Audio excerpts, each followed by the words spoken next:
Hello, everyone. On today's show, we have Arielle Haze. Welcome, Arielle.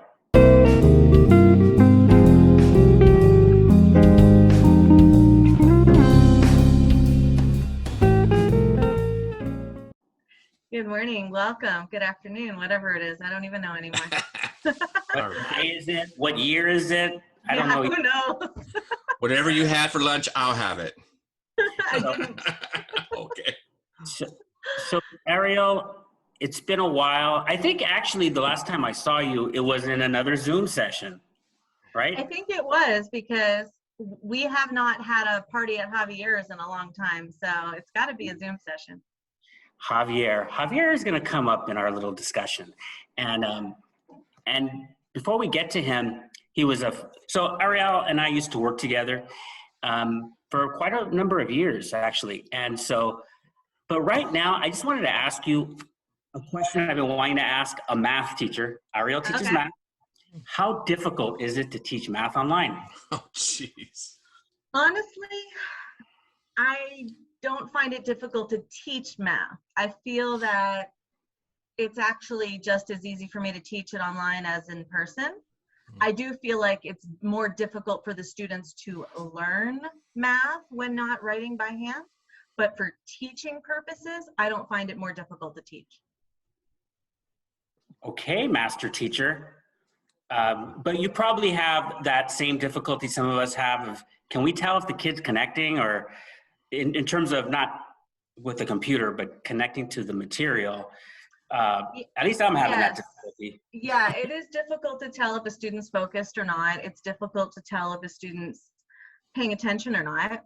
But when you do see them engaged and you are interacting with them via Zoom chat or just verbally, and you can see what they're doing on their screen, then it actually, you can see that they're getting it or that they're not, or what they're stuck on. You can look for patterns. You know, I take notes on my students and I can find, okay, this student usually struggles with this. This student is really good at this. And so I don't find it too difficult because I have the tools that I need. But again, the connection is definitely not as tight, and connections are so important. So we don't have those connections. We kind of run our class like a college class. Like, I'm the professor, you may never really meet me, but Right. I'm here to give you knowledge and you're here to learn it and test on it. Do you ever use that, while you're sharing, I was thinking, do you ever use a Zoom whiteboard? Because I think that must be the tool for math teachers, although I have used it, but no, I don't like it. Oh, wow. I have something much better. What is that? I use OneNote. And so OneNote is wonderful because you can use all sorts of pencils and highlighters and everything you want, and you can even bring in documents. I'd be happy to share if you let me share my screen. Can we do I can show you what it looks like. This might be a first on Pod and Deliver, everybody. Oh, I like Somebody sharing their screen with us. Let's do it. Let's roll with it. You gonna do it? You gonna give me permission? Yep, I'm doing it. Let me make sure my pen is working. Okay, yeah, my pen's working. Okay, great. Good. Oops. All right. Great. Okay, so I'm gonna try it. Okay. It's gonna let me. It looks like it's gonna let me. Okay. Welcome to my classroom. Okay, so this is OneNote, and it is a free program for teachers because Microsoft offers all of their software to teacher accounts for free. So every teacher that signs up with an actual school address, like my school address is psusd.us, we get free Microsoft accounts. And so what I can do here is if a student is struggling with something like, say, binomials, I can go ahead and write like anything on my screen, and I can highlight, I can use different colors to kind of represent what I want them to focus on. So I'm using color coding all the time. And then I'm like, okay, so here's what we're doing first, right? So I can use colors, I can use different thicknesses of markers and pens. I can even bring in any PDF I want to and write and draw all over it and talk about it and work through it. So can you see this? Excuse me for interrupting, Miss Haze. I was calling Miss Haze. I go by Miss Mayer now because I've been married for a few years, but that's nice. I forgot. Oh, there it is. There it is. I was going to say I couldn't see it, but now I see it. Okay, so what you're seeing is a PDF that I've brought in that I've actually highlighted and I was drawing attention to, so I can aim the student's focus. I can zoom in, you know, and it will be clear in just a second. I can zoom out. I can write off to the side of it. I can save all of my lessons in here. I can take screenshots. So everything in here is so much better than whiteboard because, again, the color coding is really important. It's definitely a support for students who, you know, have trouble focusing or need to be drawing attention to, like, okay, you do the green one, you do the pink one, you do the blue one. Obviously, if I have students with color coding issues, with color vision issues, then I'll be like left, middle, right, you know, like I'll give other Okay. directions. But it's great because, yeah, you could screenshot this. I could print this as a PDF itself and share it with students. And there's a lot more features than Whiteboard has to offer. So OneNote and the ability to share it in Zoom, because OneNote itself isn't digital platform. It's, you know, it's on my computer, but it's not a social platform, so to speak. But I can share it with Zoom and my kids are watching. So I can just work on it that way, you know? Oh, that's great. Yeah, so I'll stop my share so we can get back to it. But so that's what I use, and I find it extremely valuable because, you know, if I need to show somebody something, it's better than whiteboard. But that's not actually how I teach my class. That's just how I support them when they have struggles. Oh, okay. So like, do you do that like after class or during If I see a student struggling, like for instance, here, I'll share again. If I see a student struggling, for instance, with something we're working on, so I'm going to go ahead and Sure. log myself in here. I'm probably not logged in right now, but I'm going to go into my Google Drive real quick.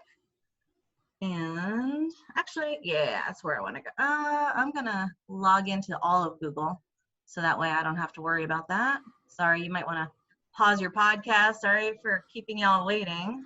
No, I'm just writing your password right here. I'm the best teacher. Okay. Dot.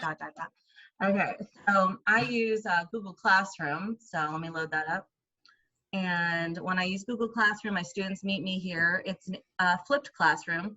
So let's say they meet me over here and we go into our classwork tab. And then I go down to the lesson we're currently working on. So say we're working on average rate of change, right? 2.2. So we all open up the GS. And this is after they've seen the lesson video, because I have a flipped classroom, like I said, we're on their asynchronous time.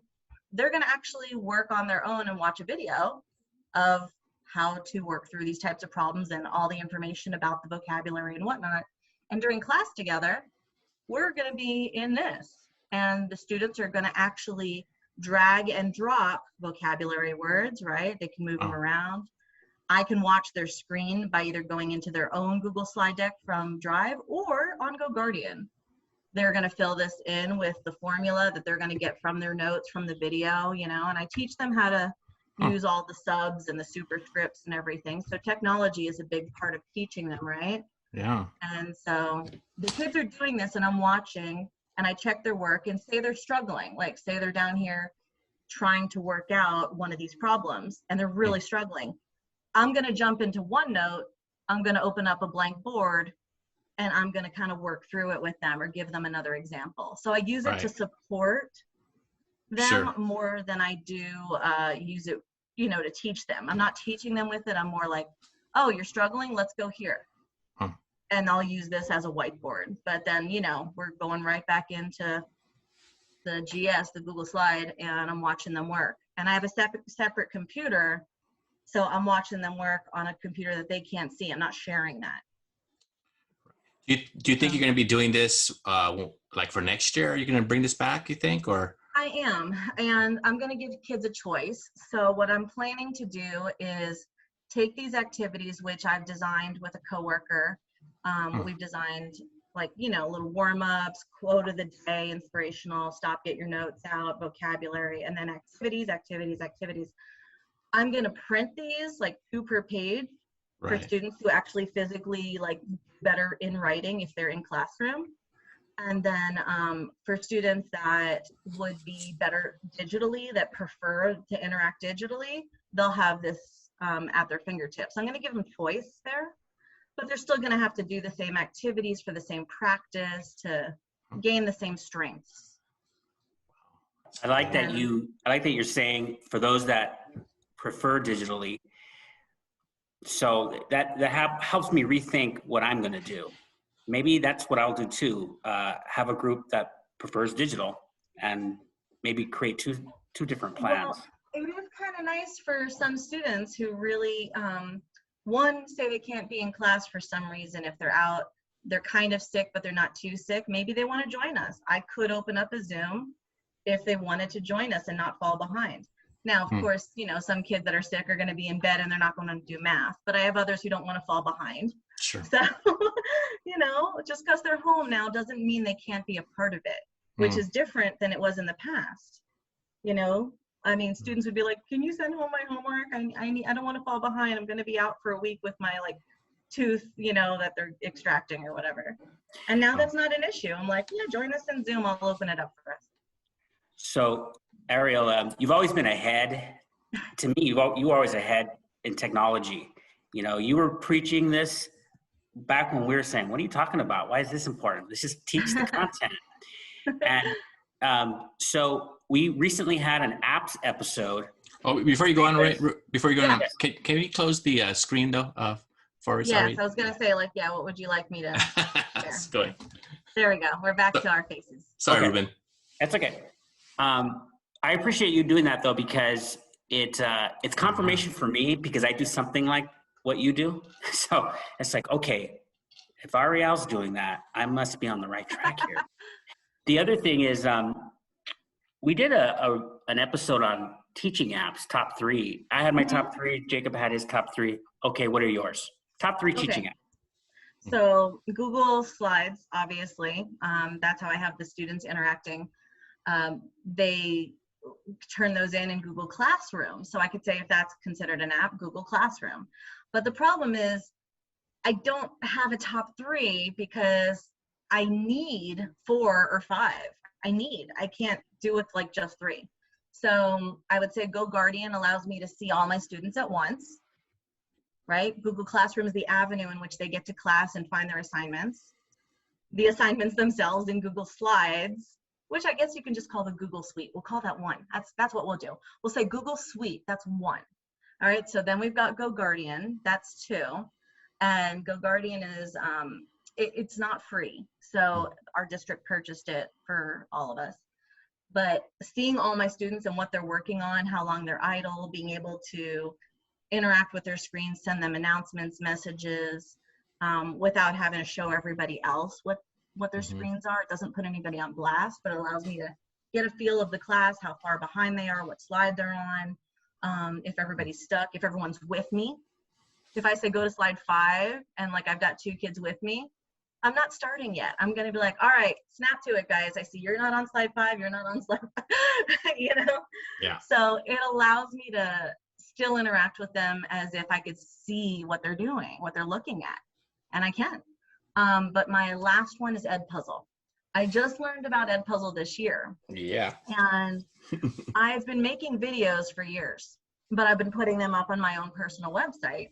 And which is fine, but Edpuzzle allows us to make it more interactive because, you know, you can set questions and prompts throughout the video, which is really nice because you can assign it through Google Classroom and the students watch a video of the lesson with some questions that are done for them and some questions that are blank, and then they get to work through them. And they can go over and over and over and over again until they learn it. They can pause their teacher. That's what I love about it. So if they need to rewind me, they can do that. Because in the real classroom, if a teacher's lecturing, you can't just be like, stop, can you repeat that? Because if you do, you're going to annoy your teacher. Yeah, for sure. Two reactions. I'm sorry, go on. I was saying, at least with Edpuzzle, I'm like, go back and pause me, rewind me, watch it again. You know, like, go see what I did. I have 2 reactions to what you to your little presentation there. One, Jake also picked Edpuzzle. Nice. And the other, how well do I know you, Arielle? You weren't going to be able to pick just 3. I knew you were going to do that. Do you know that this is the same person, Jake, that when I would go to her to ask for a goal for when I was writing an IEP, can you give me a goal? I'm much better at it now. She would say, I can't give you a goal. It's more than one goal. She has to work on 2 or 3 goals. And so I'd come back to her, what about this goal? Is it yes to this goal? And I'd fashion a goal. And she'd say, yes, but add 2 or 3 more. Because she refused. And We learn so much. You can't just limit it to one thing. I love that. But I love that. I hated it for me personally, but I love that you were thinking through and you cared enough of that kid that you knew the kid so well. And so I appreciate that. Thank you. So let's go to New Village for a moment. Let's take a little direct step in that direction. And I want to start with a little story, okay? Can you explain what New Village is to our audience? So we used to work at a school, New Village Charter School, New Village Girls Academy, actually. It became New Village Girls Academy. Yep. And Once Ruben left.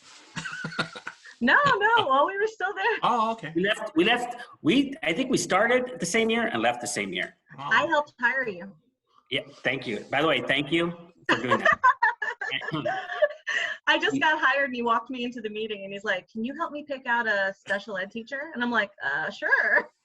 So I went and sat in on the interview process. Nice, I like Ruben. that one. I like that one.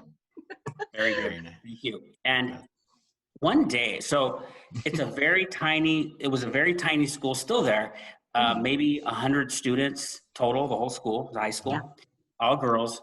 And it's just a very unique culture led by our leader, Javier. Before we get into the question about him and what made him strong, he used to bring us into a little circle every morning. Yeah. And he built community that way. And he would just tell us what's been going on, ask questions. And it was really nice. One morning, maybe a month after I started, you were standing, Arielle, in this circle, and you were giving some feedback. You were talking about something, your ideas about the class. You were giving input. And there was a teacher in the circle laughing at you, snickering and mocking you. And you kept talking and you finished and you smiled. And afterward, I came up to you and I said, did you hear? I won't mention her name. Did you hear so-and-so? She was mocking you the whole time. And you said, yeah, I know. I go, you're not mad? And you said, that's just how she is. I'm fine. And I so learned from that. I was more outraged at her mocking of you than you were. And I guess my question is, where does this positivity come from? Wow. Ooh, that's a tough one. Well, because I grew up with just my mother and sister, and having lost my mother when I was 16 and having to raise a 12-year-old, my sister, life was challenging, to say the least. I also had other issues going on relationship-wise that were not very good, and for a young teenager to go through some of the things I went through was tough. And so I always wanted to pick myself back up. I think a lot of my positivity comes from wanting to, at the time at least, when I was younger, please my mom. You know, my beliefs in what happens after you die change to a little more vagueness as I get older, but like younger, it was like I always wanted to please her and make her proud.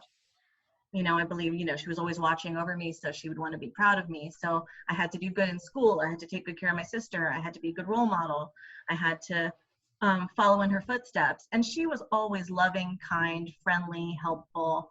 And I wanted to be like her. You know, I admired her so much. So I think a lot of that confidence and positivity came from admiring a strong woman such as herself and wanting to be like her, wanting to bring her spirit back into the world and keep going with it, you know, not let all that wonderful goodness die with her. And so, you know, over the years, as good and bad as things could be, and I wasn't always the model citizen, I wasn't always the model friend, I wasn't always the model worker, you know, but you learn from your mistakes, and you always have to remember and recognize that as a human being, we're here on this earth for a very short time. And we need to make it beautiful, and we need to make it bright and a good place for others who interact with you. Because we could choose to live in the forest all by ourselves. We could be isolated. But if you're going to choose to be a part of society, make it better. And so that's what I stand by and live by. And so as the years progress, I try to go more and more in that direction. Wow. Thank you for sharing that. Yes, thank you. So that's that. You're welcome. Okay, now let's talk a little bit more in depth on New Village. It's a unique community, and let's talk about Javier for a moment. What made him such a special leader? For me, as my first principal, because it was my first teaching job, he was honest, which I respect that above everything else, be honest, but he was kind. And so when you put honesty with kindness, it's a very unique category to put somebody in, because a lot of people could be kind, but they're not honest, or they're honest, but they're harsh, they're not kind. He knew how to be both. And I loved it, because I'm like, he could tell me something, but he was trying to improve me. He was trying to help me. He could tell me straight up that this isn't working, or I recommend you try this, or, you know, I have this opinion about this. But he would do it in a way that would inspire you to get better and to kind of change your habits and to rethink about your motivations behind whatever actions you were taking as a teacher, as a person, as a coworker. He would make you think, which is really unique, because a lot of people, especially a boss, they tell you what you do wrong, or they say don't do it again, or I want you to do this, but they don't encourage change. They want to force it. They want you to change, but they don't encourage it. They don't help you change. It's and true. You would give suggestions about how you could think about things, or have you thought of this, or what if you tried this, or can you go watch that teacher for a period? I think you're hitting on it right there. He asked questions. What do you think about this? And there's a voodoo to Javier. I actually think about him a lot as to why, because now, you know, you and I both have we probably met multiple administrators since then. Yes. Oh, definitely. Yes. And you and I have both seen it not done well. Yes. And so I think you just hit on the questioning. I remember after a lesson he saw me teach, he went up to me with a gift. But it was him telling me to improve something. But he didn't say it. He didn't say he says, you want to check this out? It's called the Writer's Inventory. And it's really helped me over the years. I think you'd find some really cool things in it. But he gave it to me. Yeah. He gave me something. And it was really helpful. And I didn't feel bad about myself, you know? The best thing he ever gave me was, I'm very opinionated and I'm very passionate. And he told me, I want you to try to be the last one to speak at staff meetings and circles. He challenged me, and I was like, okay. He's like, you always have an opinion, and when you say your opinion, you're very influential, and others don't share their opinion because you're so passionate about it. They feel like, well, then theirs isn't going to matter. And he's like, can you wait till last so everyone else can share theirs first? And that way you can still choose to get a word in, or maybe somebody else said something and you can say you agree with them. He's really dancing with the idea of that could hurt somebody to say something like that. But he's careful on how he worded it, wasn't he? Yeah. Oh, very. Like it was basically, he wanted me to try it. He's like, I have a challenge for you. Like, and I was like, oh, I talk too much. Like, and at first I felt really bad, but then I was like, you know what? I am not letting others speak. Wow. And I need to become a better listener. And so what I got out of it is letting others speak. What I got out of it is letting others' opinion be heard, and then giving them the confirmation if they said something I like, being like, I agree with you. That's awesome. And that made them feel better. And it made me feel good because what I wanted to say got out there anyhow. And also I got to make someone feel better. And if what I didn't hear was what I wanted to hear, then I shared. But I shared at the end, so that way it also could be the last thought that people left within their head. So I still feel like I won. But overall, it made me a better listener. And I'm so grateful for that. But you know, the reason why that worked, Arielle, is that it worked for two reasons. One is the administrator that was working with you and the way he communicated with you, obviously, but the way you handled it as well. You saw it. Where maybe an immature teacher maybe might have balked at it right away or said, "What are you talking about?"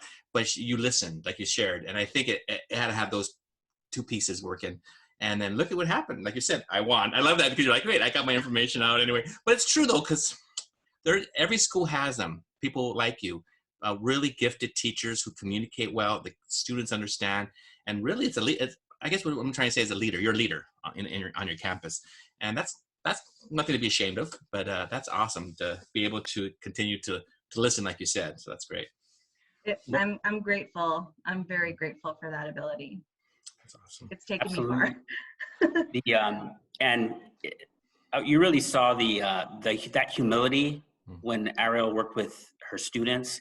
Man, I really thought hard, Arielle, about a time you got angry. When I've ever seen you angry, and I can't, or yelled, anything remotely close to that, never. And I've seen a few teachers even at that school. The students are very challenging, weren't they? And what would you say? But there's so much greatness come out of there in terms of student performance and teacher performance. What would you say is a strategy that you noticed, or a teacher that stood out to you in your time at New Village?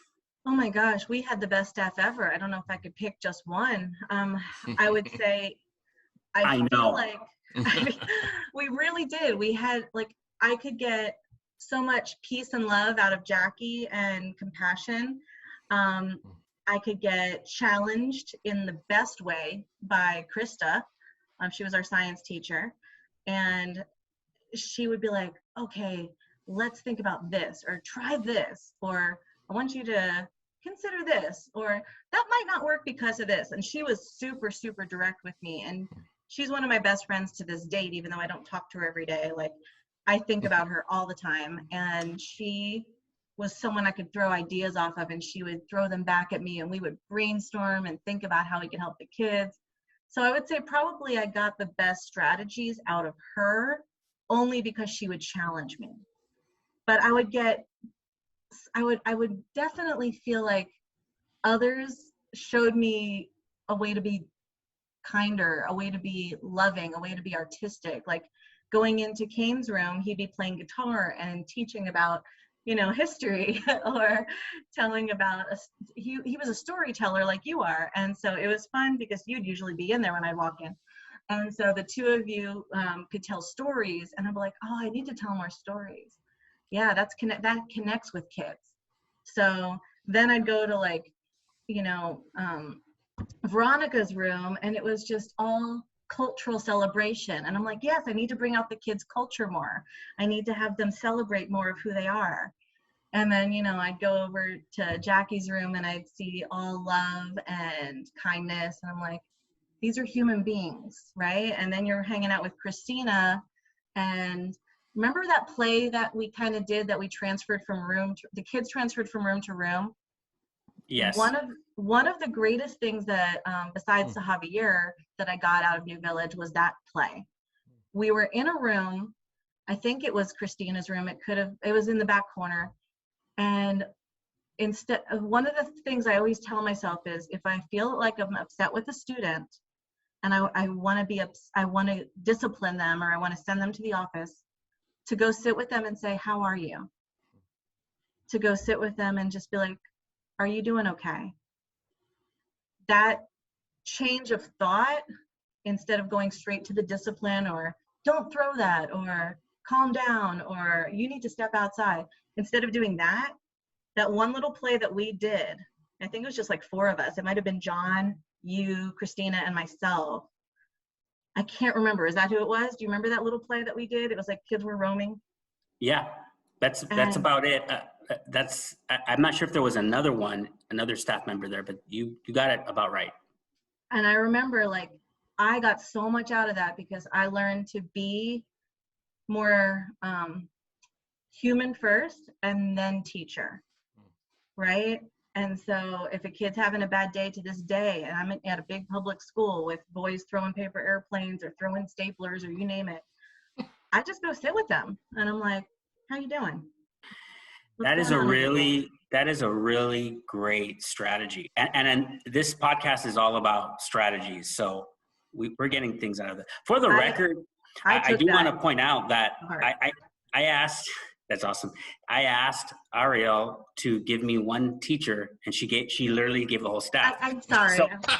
So I didn't even hit Shin and Judy yet. I'm going to throw a flag on the play, and I'm going to, and Ariana and Russell. No, you can't do it. I am going to say you picked Krista, and what's funny is if you didn't pick Krista, I was going to say Shin. Either way. So you talked about Krista. Real quickly, I want to talk about Shin. Shin's the kind of guy that when you walk into his room, he's teaching about economics and government, and that's his subject, right? I thought. So, here's the econ guy. Here's the government guy. Oh, that's the econ guy at this school. And then you walk in and you see him teaching math, tutoring math, and he's getting into geometry and like nothing. And I go, Shin, I thought you were, I'm going to get to that. Shin, I thought you were the government guy. He goes, no, I taught math for many years. And then one time I'm teaching about sonnets, and homeboy starts talking to me about sonnets and Shakespeare. And I go, what do you know about literature? He goes, that's my major. That's what my passion is. What? So knowledgeable. So talented. And so talented. And he could pick up the guitar, and he's saying Eminem's, he sang an Eminem song on acoustic. Incredible. And loves those kids.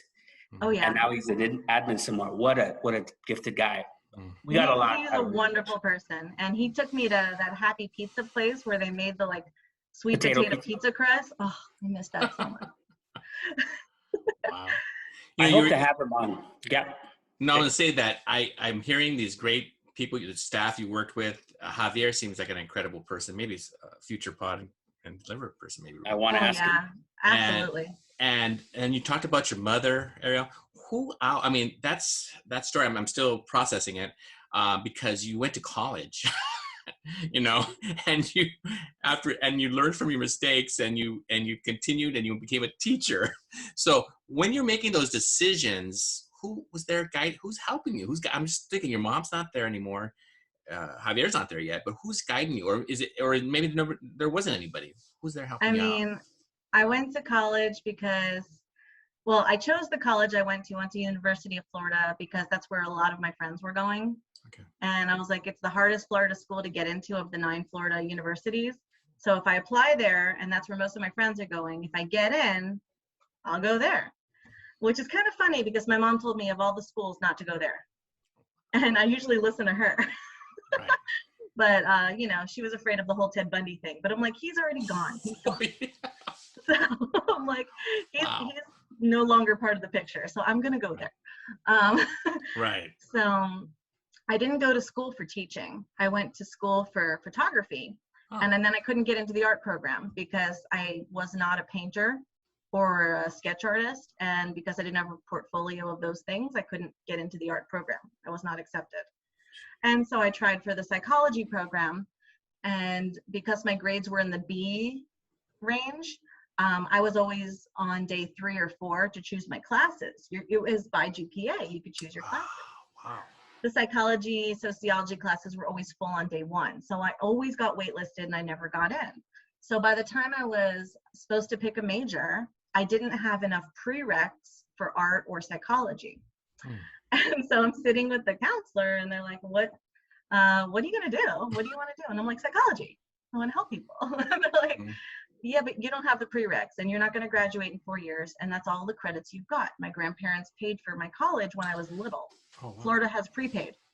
So you can choose, like when your kid's born, you can put all the money down and pay for their college in that year. So even if there's inflation, you don't pay inflation. You pay for that year. Oh my. So they paid for my college in the early 80s at those prices.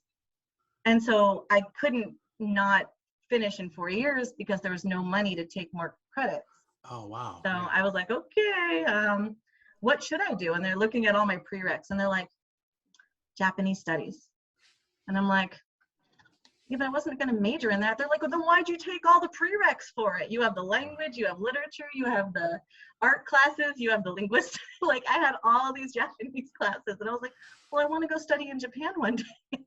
Oh, wow. And they're like, you have a passion for it. Let's just change your major to Japanese studies. And so I was like, okay, sure. So I got a degree in Japanese studies.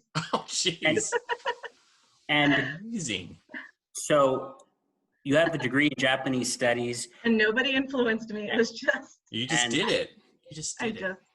And I got through and I graduated with honors, and I did not go to graduation because I didn't think anybody was going to come anyhow. Oh, geez. And so I was like, well, I'm out of here. And so, yeah, I didn't have a career planned. I wasn't going to move to Japan because they put your cats in quarantine for a year, and that was not acceptable to me. So there was no moving to Japan.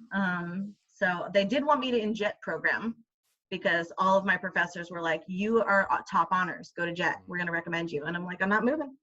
Nope, unless they let me take my cats into my apartment, I'm not moving. It was absolute refusal. So I agree with that decision. I don't regret it. And then you ended up in Glendale, of all places. I know. I've always wanted to move to California ever since I was little. 2 reasons, Cyndi Lauper's Heading West and Young Guns 2. Those 2 things in my life said, go west, go west, go west, go west. And California was as far west as I could go and still be in the country without going to Hawaii, and I don't want to be isolated. I wanted to be, in the contiguous. And I wanted to be where the saloons were. I'm not even a drinker, but I wanted to be in the Old West. That is great. Kind of, and Back to the Future 3, you got to add more, like, 80s Old West, 90s Old West, not like 1939 Old West. Right. No spaghetti Western West. And besides Javier, who would you call a mentor for your life? My sister. I raised her, and then she raised herself. When I went off to college, I left her all by herself. And so I'm surprised she even graduated. She barely went to school. Wow. But she became an actress, a producer, and then she, just like my mother, socialized, taught herself, educated herself, learned everything she could, joined women's groups, joined just producing groups, became a passionate adversary for women, for actors, for young people. And she just became the most amazing woman I could have ever hoped for. And she did it all herself. And so she ended up moving out to California before me. Wow. She wanted to be an actress. So off she went when she was 18, because she was like, college is not for me. I'm out of here. So she left Florida and moved to LA. And I was like, I want to go too. And so as soon as I was able, I followed out and I moved out there to be with her. So this is another first. Nobody's ever said their sibling is their mentor. Yeah. That's interesting. She absolutely is. That's and she's 4 years younger, but she's incredible. I mean, since she was 12 years old, she's been on her own. Jeez. Yeah. That's great. Very interesting. And she owns a big, beautiful house in Nashville. She moved out there, and she still does voiceover acting. Oh. She's still doing producing. She is. Your sister moved. Oh. She did. I know. It broke my heart. I tried to fight it. She left me. She left me anyhow. She's part of the package. Even though she doesn't teach there, she'd be coming to our school visiting, and she was always there. I know. Part of the Arielle package. Well, she would come to speak because she had breast cancer when she was in her 20s, stage 3, and going through chemo, radiation, beating breast cancer in her 20s, all by herself without anybody but her friends and me. She came to speak about it all the time. It's all girl school, so she would come to be, like, you can get through anything, and I can do it, you can do it. That's so awesome. She liked coming to speak to the girls and influence the girls and help them. She does transcendental meditation. I keep telling her, I'm like, who's out in Nashville? One of the our just TMs. Musicians, just one or two musicians are in Nashville. No, one of our TMs. Pookie. Pookie's out there, and I'm like, you got to So connect with Pookie. just for clarity, we the school practice TM taught TM transcendental meditation Really? to the teachers and to the students, and there was a lot of good that came out of it. The idea of just sitting still. And sometimes you didn't even have to meditate. Sometimes you just fell asleep. And what they would say is you needed it. And for some of the trauma that some of the students had gone through, it was very educational in our own way. We learned about the students. By the way, Arielle, we just had a story time on one of our episodes. We had to tell each other cool stories. I had to top Jake. Jake had to top me. And we're very competitive. I was going to tell a story about an exhibition, and we're going to get to music right now, but before we do, there was an exhibition that students would give exhibitions of their learning at the end of the semester. There's been so many amazing exhibitions, and I saw a student get up. Yeah, Arielle's right, there were many great ones, but they would get up and they would teach on a topic. But I saw a student give a presentation that was as good as some of the best teachers I've ever seen. She was, 16? Her name is Zuelma. Remember Zuelma? Zuelma, yeah. It was incredible. And I felt like I was being taught in a university class. She was that good. That's why she got into Berkeley. Yeah. So let's talk a little music. Unless you had anything else, Jake. Did you have to add anything to that? Oh, no. I was going to, let me ask one. After the music, can I ask one question? I have one. Sure. Sure. Go ahead and do the music. So I know this is a crazy question to ask you to boil it down to 2 songs, Arielle, but I'm gonna give it a shot anyway. Okay. If somebody's not familiar with Cracker, never heard Cracker, the 2 songs you would tell them to listen to right when they leave this podcast, what are the 2 songs? Get Off This would definitely be one is just gonna either help them remember that they have heard them on the radio, or 2, it's going to be that fun that they're going to really enjoy it. Oh boy. Depends what my purpose is. Is it to get them to fall in love with the band, or get them to just know who the band is? No, fall in love with the band. Fall in love with the band. Oh, I fall in love with the songs for different reasons. I'm going to go with Been Around the World. Okay. Been Around the World is on the Gentleman's Blues album, and that song is very different than Get Off This. Very, very different. Very different vibe, very different tune. It almost could be a different band. That's why I like them. What you just said is why I like them, is because you hear one song and you're like, oh, I know this type of song. I know this kind of band. Then you hear another song and you're like, wait a minute. What are they doing here? Them? Yeah. Are they called Cracker? Yeah. Cracker. Jake, by the way, you know how you and I are fans of the Avid Brothers? Yes, sir. We're not. Not like Arielle is of Cracker. The band knows her. They talk to her. They're friends now. Okay. They're wonderful people. I love them. That is so cool. Been Around the World is a really cool song. It's very different vibe. And I think that the lyrics and the music, somebody could get into. Like, they could be like, oh, I love the lyrics of the song, or oh, I love the music of the song, or I love both. You know, like, so people like music for different reasons, right? Some people are lyric driven, some people are music driven, and you get the benefit of both with that song. Very nice. By the way, I want to praise you, Arielle, because you gave me 2 songs, and you didn't give me 6. I had a ton running through my head. I was like going through. I know that was hard. We're all growing here. Right? Second question is about Faith No More. Why is Mike Patton a genius? Well, 300 reasons. Okay, so he was blessed by whatever natural causes created his vocal cords to be such a high octave range.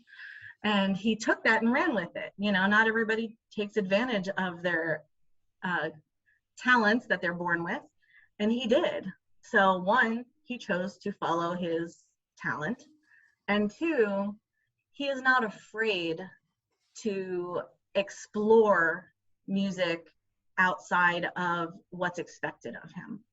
You know, as somebody with that vocal range and joins the scene within the rock genre, he goes out there and does some crazy weird stuff with Fantomas, Mr. Bungle, and, you know, oh gosh, I can't even remember some of the others. He's got like 6 projects. But he likes exploring, and he uses his vocals to be an instrument, not just sing lyrics, but actually uses his vocals as an instrument, which is so fun, and not enough people try that. So I think that's what gives him his unique edge. Yes, I agree, but I like how you stated it. Very nice. Last question from me, and that is, on the day Bowie died, I went into your room, maybe to get something, I don't know, talk to a student, and it was all Bowie all day. And I guess my question is, what did Bowie mean to you? He meant my connection to my mom through music.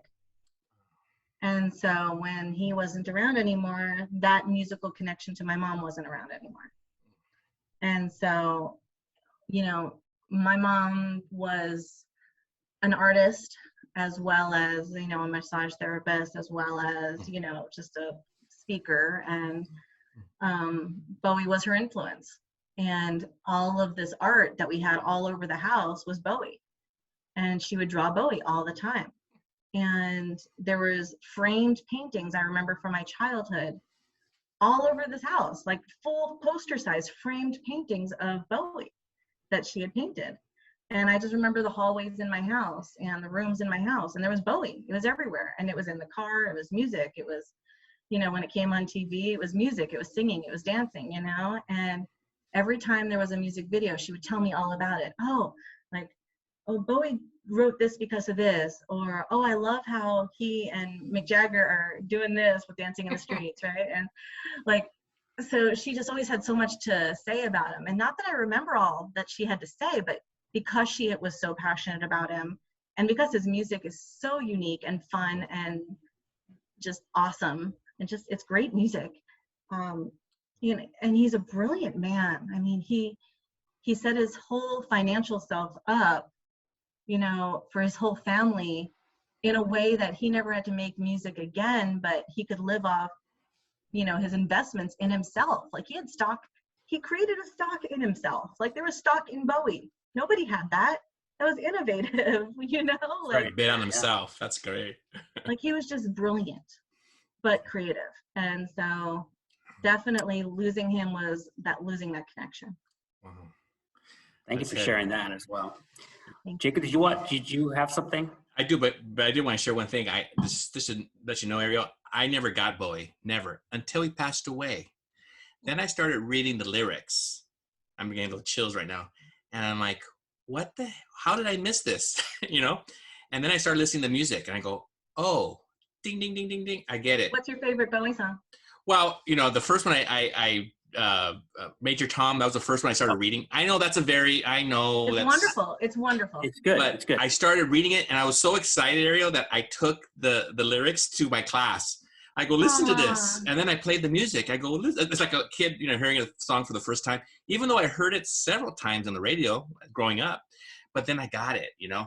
And so I just wanted you sharing that. I get a little emotional because I'm thinking, I could imagine your house is full of pictures all over of this guy. And then you know, bringing a connection with you and your mom. That's just so beautiful. Thanks for sharing that with us. You're welcome. And you know what's interesting? My favorite Bowie song mentions Major Tom. Oh, which is that? Major Tom. Ashes to Ashes. Oh, wow. You know what? I'm not even sure if I heard that. I haven't listened to that. So check it out, when Jacob. you listen to Ashes to Ashes, Ashes to Ashes. Okay. he calls out to Major Tom in that song. Oh, now I got it. Okay, I'm it's listening to his it. break from that part of his life, because he talked about going through stages, right? Changes. And so he would change with almost every album. He would change his style. He would change what his focus is, what his influences are. Like, he would completely change. And but he also affected society too, though. Right? And Ashes to Ashes was his break from that era, from the Ziggy Stardust and Major Tom era. Oh, wow. And so that was his change. So check that one out. I'm going to check it out tonight. Thank you for sharing that. I'm always getting stuff. And actually, I'm going to ask you for one more. I have one question, just because Ruben and I, we talk books. You know, we books we want to read, books we're reading, and not that we're just, although I think Ruben is way more than I do. I always like to hear what he has to, what he's reading, and I'll pick up a book. But how about yourself? What's the one book that you go, this is the book. This book is something I enjoy. And I've been. I'm going to have to say that's really tough because I struggle with reading. Okay. And I think Ruben might remember. I have reading comprehension disorder. And so when I read something, it doesn't stick. Gotcha. However, that's usually fiction. Okay. And so nonfiction, I tend to be able to read better because it's more linear, it's more informational, more research-based. So the books that I read that were super influential to my life, and I could name you the one that is the most influential, and that's called Children's Past Lives, and it's by Carol Bowman. And that book affected me more than any other. And not that I still feel that way, because I'm in a very different place than I used to be. But I used to study a lot of spirituality. I'm not religious, but I always studied spirituality. It was my minor in college as well, especially East Asian religions, focusing on Taoism, Buddhism, and Hinduism and whatnot. But my focus was what happens when you die. I wanted to study that. I wanted to study after death. So near-death experiences after death. And so that was my focus and my interest ever since my mom died.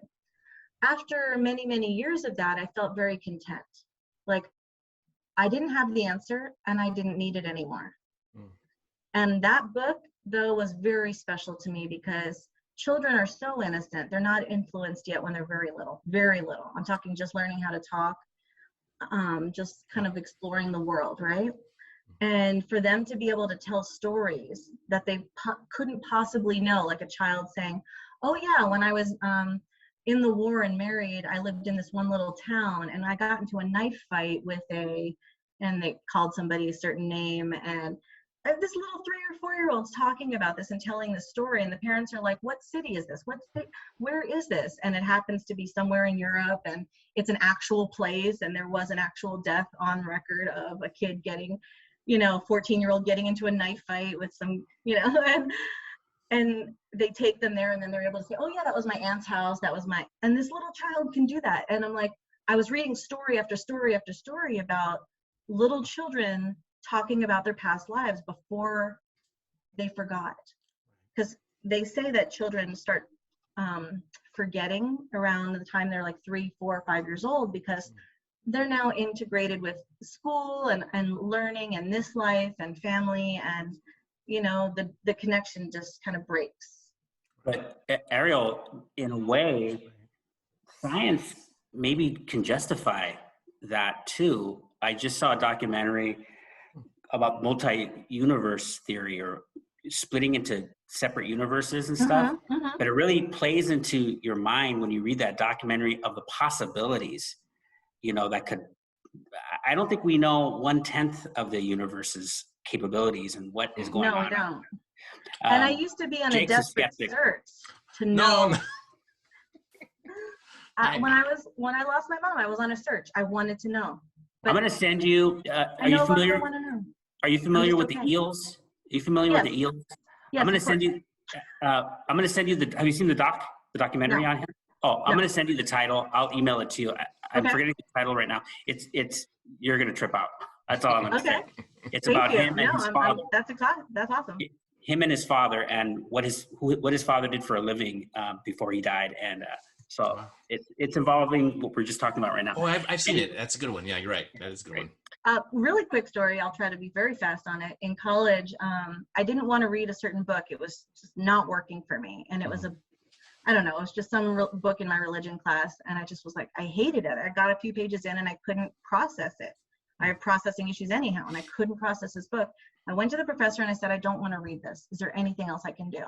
And I've never done that before. I've never said to a teacher or professor that the assignment is not working for me. I want something else. And he said, okay, what do you want to study? I said, can I talk about near-death experiences and, past lives and whatnot? I said, I've been studying that. And he's like, okay, I want you to come up here, speak for an hour in front of the class on your topic, but I want you to disprove it. I want Nice. you to come to this class and disprove everything you're telling me about. I'm like, oh, damn. Okay. So I did it. I went and I gave all of the, possibilities of what if, but we don't know, but this is all we know. And this is all.